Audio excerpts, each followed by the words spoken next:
We are back and you're watching News Channel 3 live at 9. Someone once said our next guest would be Fonzie if he had gone to business school. Jim Cathcart has been named one of the top 5 motivational speakers for 3 years running. In fact, he's the Professional Speaker Hall of Fame. That's right, alongside one of his mentors, the late Ziglar. The man known as the world's most famous salesman passed away just days ago. Jim, thank you so much for being with us today. Well, you're very welcome. It's great to be back. Yeah, it's great to have you back. Thank you.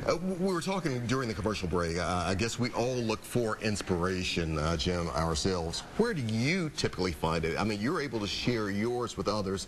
What do you look for yourself? I look for people who think in ways that the way they think gives them control over their world. That they, instead of being a victim of what life hands them, they become a person in control who can take whatever they're handed and deal with it effectively. Because it's, you know, such a challenge finding the right way to think about something, and that's where it all starts. If you've got the right thinking, that leads to the right actions, which forms the right habits, which causes the reputation you need, that opens the door to the right relationships, that brings you the future you want.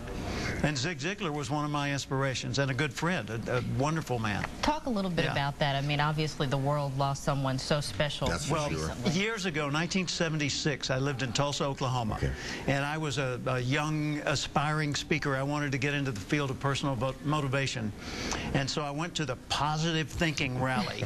Me and 11,700 other people went to the Oral Roberts University, what they call the Mabee Center, Mabee family. And there were so many speakers. There was Art Linkletter, Robert Schuller, Paul Harvey, Earl Nightingale, Cavett Robert, the founder of the National Speakers Association. This was a who's who. Oh, yeah. And the MC of that day was a great speaker from here in Memphis, Don Hudson. And the rock star of the day on the platform was Zig Ziglar. And he wasn't really widely known yet. And he came out and absolutely owned that room. I mean, the guy was brilliant. Just brilliant. And I walked out of there inspired by all of them, of course, but most of all by Zig, because he was so accessible, so real and down to earth, and just, you know, a guy that you'd sit around the living room with and talk over coffee and feel comfortable. And I got to know him. We became good friends. I went to church with him one time in Dallas. You know, what a great guy. What a great guy. So, Jim, when we're looking for that inspiration, does it seem to be a gift that some people have? Is it something that we can all find in ourselves? Or? I think you could be gifted at being inspirational, maybe, but unless you cultivate your gift, you know, it's not of much value. One of the things that I use, Alex, as a symbol in my business is an acorn. And I have this little pewter acorn. I found a jeweler that makes these beautiful things. That's what you have in the palm of your hand right now. And it's got, an acorn has 3 parts. It's kind of like past, present, future. It has a stem, a cap, and a seed. And if you think about it, the stem represents its connection to the past. So all of the people that ever existed in your line come through that stem into your life. Right? So you've got the DNA imprint of everybody that ever existed in your family. And the cap holds on to the seed of the acorn until it's ready to grow by itself.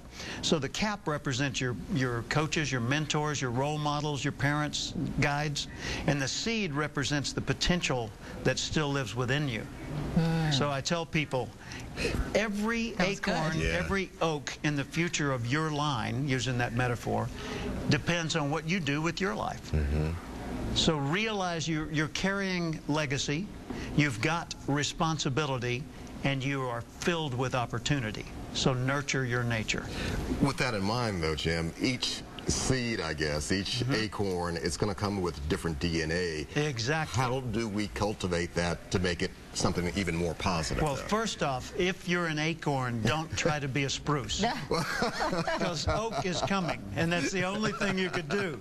And they say, well, does that mean certain people can't do many things? No. It means we all have enormous potential. But we need to spend a lot of our life studying our own potential and developing the skills that we're gifted with, not trying to be what somebody else might be necessarily, but be the best you can be. The best you can be. Exactly. That's a wonderful message. Very nice indeed, Jim. Is there a website? I know a lot of people are going to reach out to you. My last name, Cathcart, CATHCART.com, and there are free newsletters on there. There are videos. There's one video with you in it. Oh, really? Yeah. There's a little video clip where we were talking. Very good. Jim, glad to have you back in It's Memphis, great to be Tennessee. here. Thank you. It is an honor.